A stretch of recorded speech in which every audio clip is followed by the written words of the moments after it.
guy. His sense of humor was dry. You know, and I never really got to sit in the room with him after they left. You know, and I'm kind of sad about that. But and when we went to eat, and we came home. I said, "Mama, I need to use the restroom."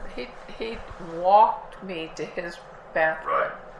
I mean, he didn't just say it's down the hall to the right. He walked me there. He was such a gentleman like that. Yeah. Yeah, he surprised. I mean, a lot of things he did later surprised me. Is, you know, I didn't know he would really be like that. You know, even after the fact I was with him so much, I felt like I knew him pretty well, but still, he had a lot of surprises. And I think he learned a lot after he left. Learned a lot about the business. Learned a lot about people. Yeah. How to read them and who to trust and who not to. Yeah. still crazy, amazing. Hey, I want to ask you though. Yeah, man. Now this is something I wasn't aware of, and I think you're the one that says the story. Is they turned his mic off? Where did that come from? They what now? They turned his mic off when he played. Oh, that's what a couple of people told me, that they never had his mic plugged in with the Sundowners. Yeah. You know, so. Yeah, I was right there and setting everything up, but I never was aware of that, so I don't know how that came Why about. didn't they have it plugged in? I don't think anybody liked his voice as much then as they do now. When we were in fourth grade, I can't remember what we had a little chorus there, and the teacher said, Right. "Don't sing, Tom," or what. I mean, it was so bad. But his voice in chorus, for example, his voice stood out. It was different than everybody else's voice, which is why it was so great. I mean, when you hear Ben or Scott Thurston or Tommy Ledden, any of those guys sing harmony with him, you have to learn how to sing harmony with Petty because his voice is so different sounding. But in chorus, you're trying to blend with everybody, and he completely stuck out instead. So, I guess that's what, even in fourth grade, that was the case. yeah. I guess, I think in the beginning, you know, he really copied Bob Dylan. Yeah. And Roger then, Boulware. and then he became his own singer. You know, it's funny when this all started. I always thought that I liked Tom's songs the way they were, and I didn't want to do them for that reason. You know, because I would rather hear him sing them than hear me sing them. But when I started trying to learn the body of work that he had done to present it at these yearly things, I didn't want to do a sorry job of it. So his stuff is harder to sing than people think it is. And it's easy to say, well, you just got to sound like Dylan or sound like Roger McGuinn. That ain't as easy as it sounds either, you know? Right. I mean, you know. I think Ronnie Gregg does a really good job. Yeah. He's really studied him, I guess. But that's what he does all the time. So. Well, and eventually, like you're saying, you got to sound like yourself. Yeah. You know? So you got to let your own true voice come out. You can't be anybody else, so why bother, you know, for me, trying to sound like them. But those guys do a good job of it. You're absolutely right. And it's just... they love the music, that's why. Yeah. You know, to hear Tom sing Southern accents so sweetly, you know, I mean, he really, he could tap into your emotions. Oh, especially in the 2006 Gainesville homecoming. That's the best version of that song.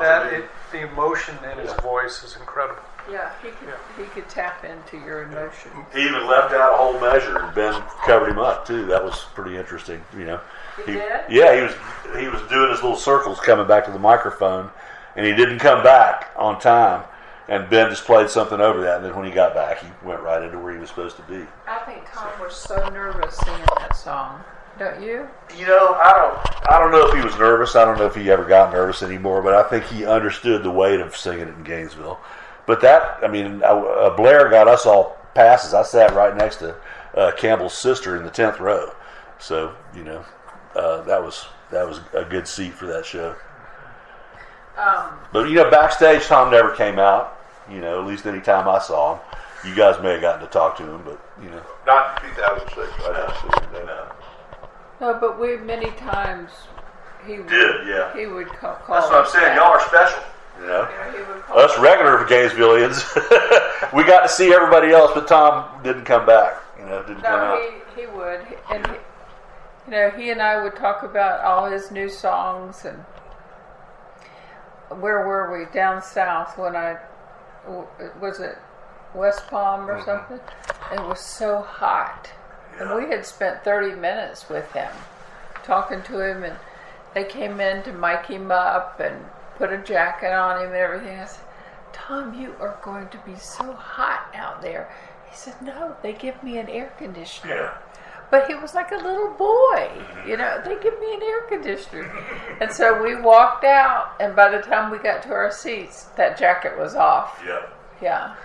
But he was, I don't know, Tom and I got along very well. He liked you. That's what everybody that I've talked to has said. Yeah.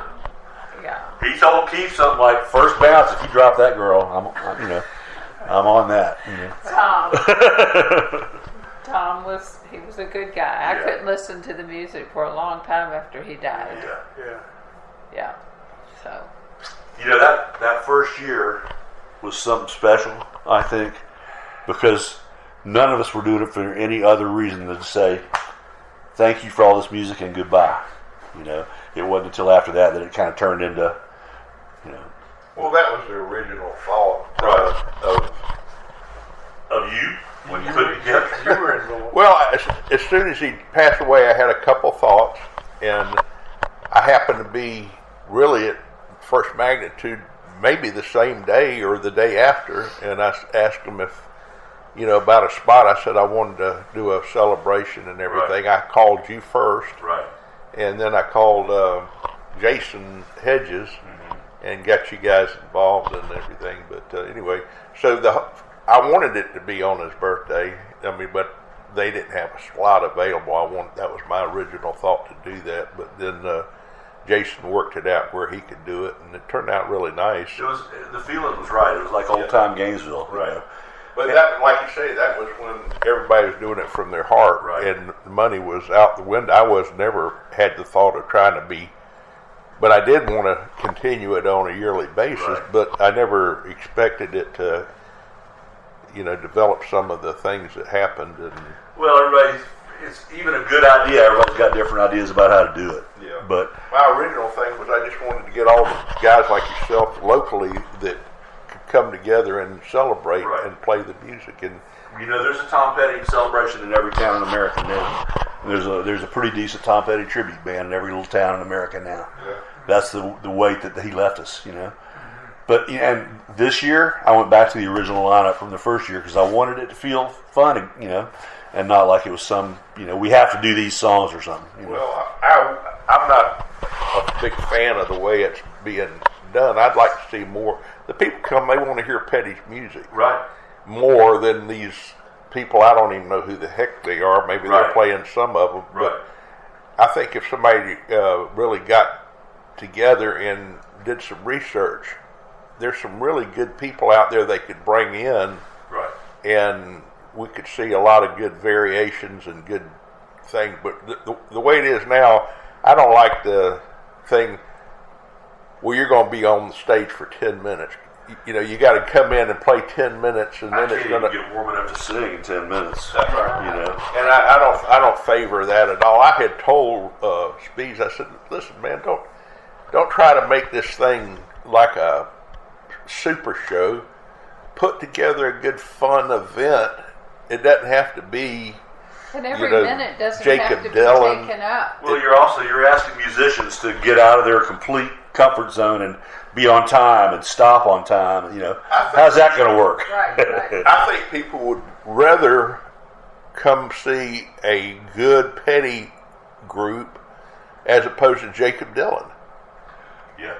I mean, he's related peripherally, but he's not Tom. When Jason was doing his separate gig, he'd get on stage the final deal, and it would be 4 hours of Petty music, and people loved that. Right. And we did every single one of the hits. But now, Jacob Dylan, what does he have to do with Tom Petty? I don't see it. It's just putting a named person. I mean, you can do that any weekend of the year. You can bring him in. Bring somebody in that has some really strong relation. I guess they can't get the Dirty Knobs, but... well, if they played the High Dive, they would certainly play Heartwood if they paid them the money, you would think. But I don't know what's going on, why we can't get that together, or why can't we get all the Heartbreakers together? come do this dedication. I mean, yeah, I mean they're all doing their solo shows, right? You mentioned that as something you'd like to see. Oh, it's something I've got. 10th anniversary at the very latest, right? I think there's 300 million people in America that would like to see that. Yeah. I mean, they could Well, do you know what? If the Heartbreakers said, "Hey, we're going on tour, and we're going to have Guest singers, guest singer Jake, whoever, Eddie come Vedder, come in and sing," they would draw. They could fill up an auditorium, no I problem. mean, Queen did it yeah. with Adam Lambert. Well, and it's not like anybody's going to ever replace Tom. That's not Well, the. that's not the And purpose. just Yeah, like it's- nobody's going to to replace me, Freddie it's Mercury. having the original guys play the music. Right. And